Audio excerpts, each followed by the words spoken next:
আসসালামু আলাইকুম। আজকে আপনাদের মাঝে একটি সমস্যার সমাধান নিয়ে আসলাম, বা একটা সমস্যা যেটা রিসেন্টলি অনেকেরই হচ্ছে এবং আমারও হয়েছিল। এই সমস্যার সমাধানটা আমি অনেক কষ্ট করে এক ছোটো ভাইয়ের মাধ্যমে বের করেছি। যে সমস্যাটা হচ্ছে, অনেকের ফোনটা দেখা যাচ্ছে অনেক সময় আমরা রিস্টার্ট দিয়েছি বা রিস্টার্ট বা ফোনটা অফ করছি, বা কোনো কারণে ফোনটা বন্ধ হয়ে আছে বা বন্ধ করছি, তো বা রিস্টার্ট বা ফোনটা অফ করছি। তো অফ করার পরে আমরা যখন ফোনটা অন করব, তখন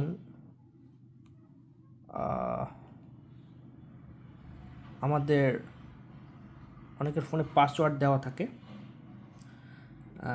দেওয়া থাকে কিন্তু কোনোভাবেই কিবোর্ডটা অনেকের কাজ করতেছে না বা করে না।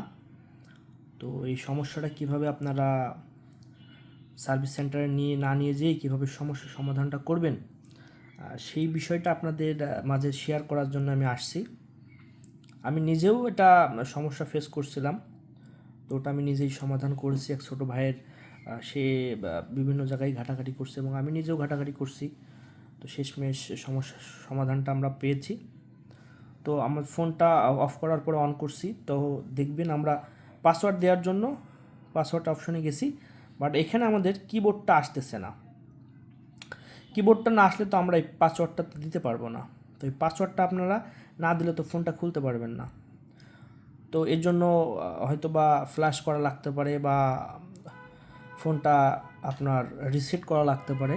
সেটা ছাড়াই আপনারা এই পাসওয়ার্ডটা কীভাবে সমাধান করবেন বা এই সমস্যাটা থেকে উত্তোলন পাবেন, তার সমাধানটা করার জন্য আপনাদেরকে যেটা প্রয়োজন সেটা হচ্ছে যে একটা ওটিজি কেবল আর একটা কিবোর্ড। সেটা কিবোর্ড হলেই সমস্যার সমাধানটা হবে। তো আপনি যেটা করে নেবেন সেটা হচ্ছে যে আপনার যে চার্জিং যে পটটা আছে সেখানে আপনি এটা লাগিয়ে নিলেন, দেন আপনার কিবোর্ডের সাথে এই ওটিজি ক্যাবিনেটটা এটা কানেক্ট করে দিবেন।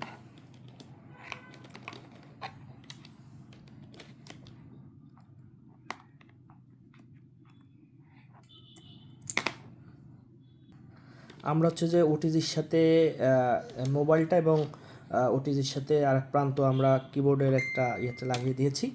দেখুন আমাদের এখন কিন্তু পাসওয়ার্ডটা আমরা দেখাচ্ছি। দেখেন এখনও কিন্তু এখানে পাসওয়ার্ড শো করতেছে না।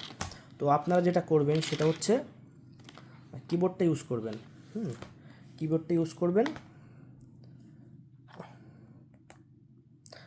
ইউজ করবেন, দেখেন এটা আনলক হয়ে যাবে।